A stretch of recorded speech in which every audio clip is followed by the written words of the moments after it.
Welcome back to the studio, dear viewers, and of course we would like to welcome our first guest of the day, Al-Khalfan. How are you doing today? Good. How are you?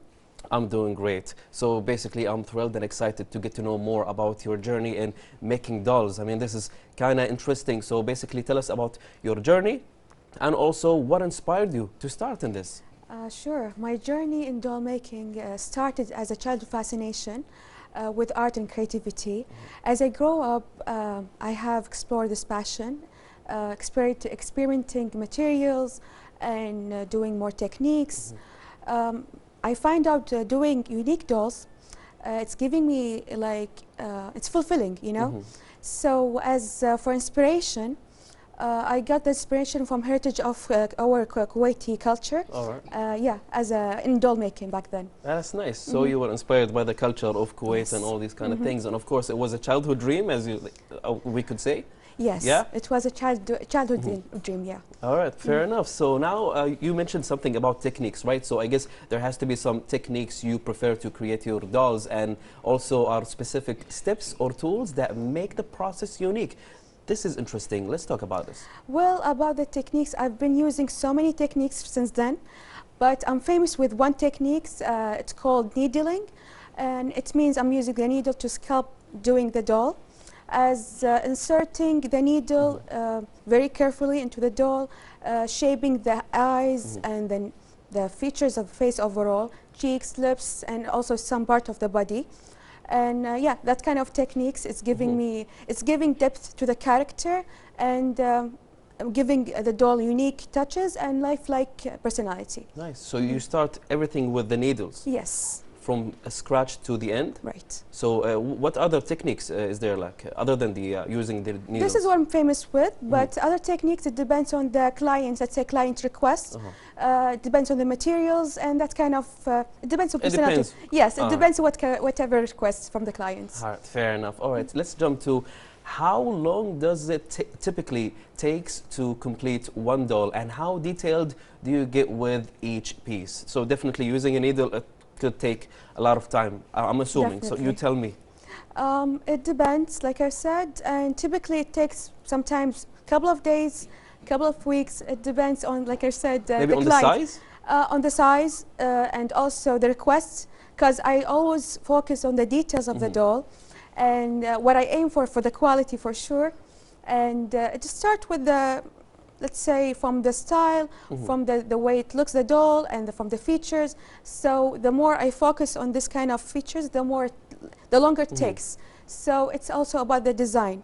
Also coloring? You do coloring as well? Yes, I do coloring. The more interact with the design, like let's say, the longer it takes. And as I said, I aim for the quality overall. Oh, that's really interesting and nice. So how can doll making be beneficial for people, whether for self-expression or as a craft, I would say? Definitely, doll making, it's a great self-expression, as people can express their emotions, their feelings through the doll, the way they're making, and engaging hand activities. Let's say it's like a therapeutic, like a therapy, you know. Therapy for the person. Yes, for the person. Enjoy what yes, they do. It's like reduce the stress. It's giving you relax because it will make you focus on the task on hand. So that kind of relaxation comes from, and it's boosts your creativity, develop some skills in drawings and focusing and that kind of thing. Yeah, it's a way of distraction. Yes, it's fulfilling experience overall. Nice, but there is something about having a very first doll, right? So I guess, do you have a specific favorite one, or maybe when did you craft or create your own first doll? I'm interested in that. Honestly, each doll is unique, and I love all of my dolls because each doll carries pieces of my stories all the way. So that's why I love to share it with others as piece of my stories in each doll. There's a story behind each doll. Each doll carries piece of my story that I would love to share with others. Oh, wow, that's very beautiful. Thank you. So definitely everything has got some challenges, right? So challenges what kind of challenges do beginners face when they learn how to craft a doll? Is there like a particular skill that takes the longest to develop?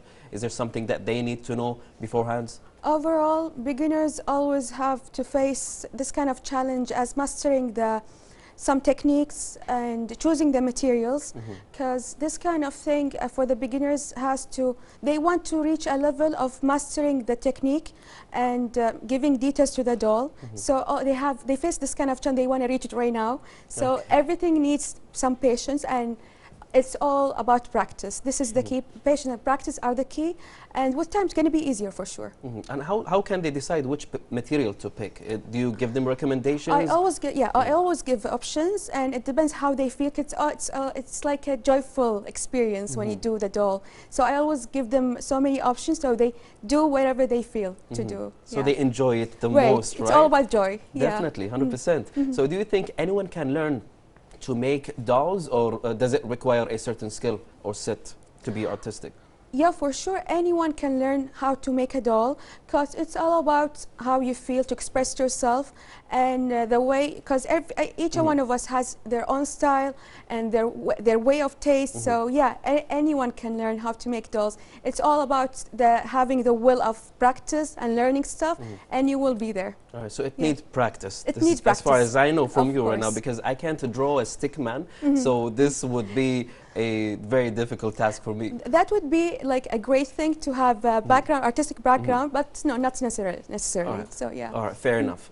Now I can know that I can craft my own dolls in the future. Definitely. All right, so in what ways do you see doll making impacting your students or those who try to make dolls for themselves?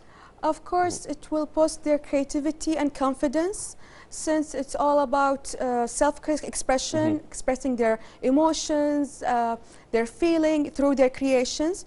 And also, when you get ready with your doll, it will give you the sense of achievement.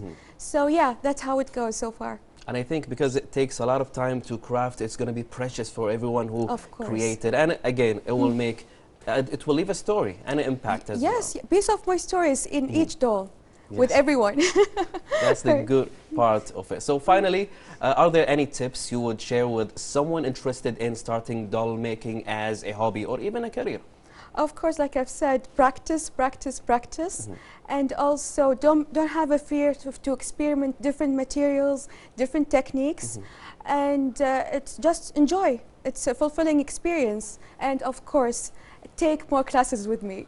All right, definitely. You heard Anoud. Well, thank you so much for being part of this lovely interview this evening on Hala Kuwait. We're so happy to have you here with us. So basically, yep, that was the end. Thank you so much. Thank you. Thank you for having me. All right, dear viewers. So right now we are going to take a quick break. Stay with us. We'll be back.